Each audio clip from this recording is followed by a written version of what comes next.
Hi, let's go over some tips and tricks for Mini Project 8. In Chapter 8, one of the things we talked about is linear growth and decay.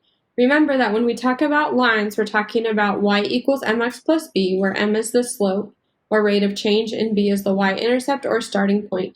If a model is linear, you can use 2 points to determine the equation of the line, and then you can use this equation when you're trying to determine, let's say, given the independent variable, the dependent variable, or vice versa. So let's go through an example.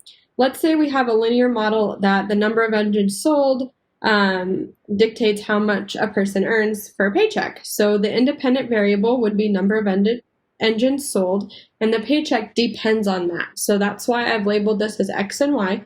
Number of engines sold plays the role of X, and the paycheck plays the role of Y.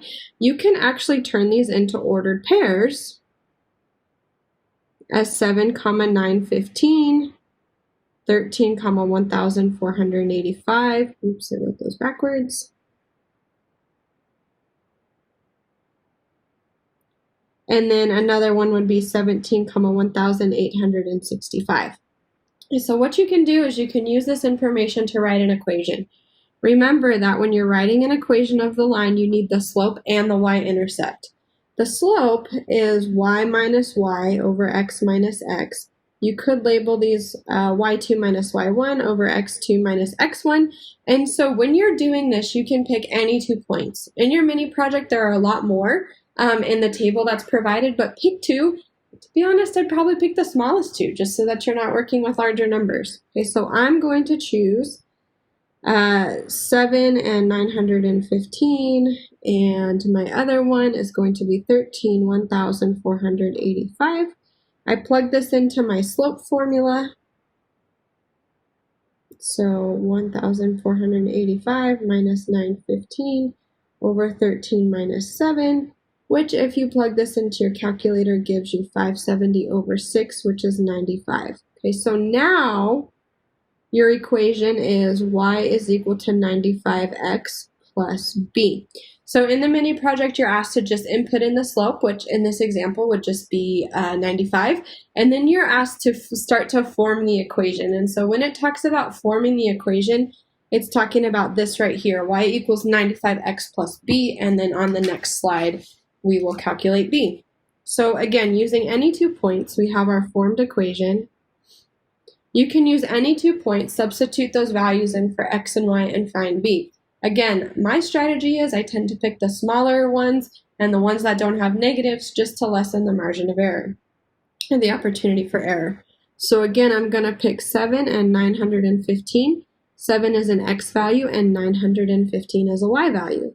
So I'm going to put 915 in for y. It's equal to 95 was already there. 7 is in for x plus b. So now you solve this like you would any equation.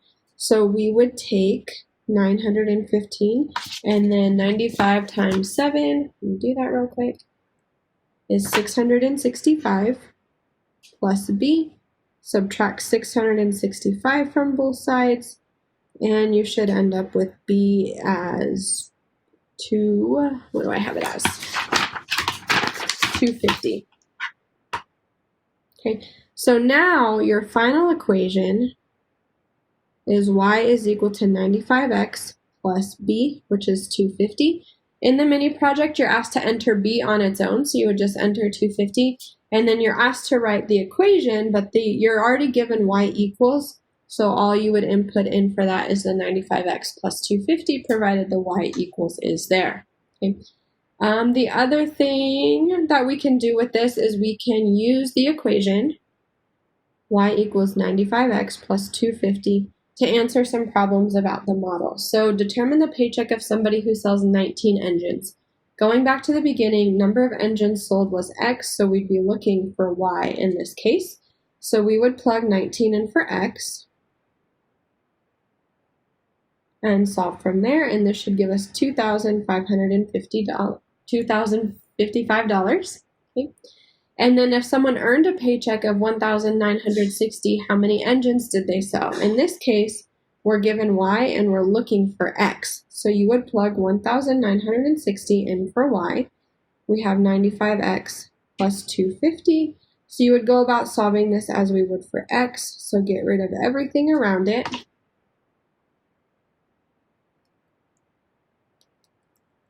Which would be 1,710 is equal to 95x. Then divide both sides by 95. And this would be 18. So that means somebody who sells 18 engines would earn that paycheck of $1,960. The next thing that we talked about in this section was exponential growth in decay, specifically doubling time and half-life. So we were usually given an initial value, an initial starting point, and then the length of time it takes for the quantity to double or to cut in half. And so the formula, if you have growth, was initial times 2 raised to the t as in time over the time it takes to double. Or if it was a half-life problem, this should be 1/2. New was equal to initial, I'll just rewrite it. Initial times 1/2 over t times the time it takes to cut in half. Okay? So the epidemic doubling time of infections from COVID-19 in the US was 2.68 days. I actually found this from a journal. I think this was before we did any kind of preventative measures with masks and social distancing. It's pretty interesting. Suppose there were 5 cases on day 1 of the outbreak. I just made that up. Write the correct equation for this model. So we've got a doubling time and we've got an initial value. So in this case, we could find the new quantity by taking the initial value. It's doubling, so there's a 2 here. T over the time it takes to double was 2.68 days. Okay? And then you can use this equation to answer questions. So let me write it down. So for if the number of days is 5, what you would do is you would use the equation, plug in 5 for t over 2.68, and I'm just going to round to the nearest number of cases here when you plug it in. This would be 18, and then you would do the same thing for 14, and then that would be 187 cases. So take a look at that. From 5 days to 14 days, with that being the doubling time, the cases jump up quite a bit. Thanks for watching. If you have any questions, please let me know.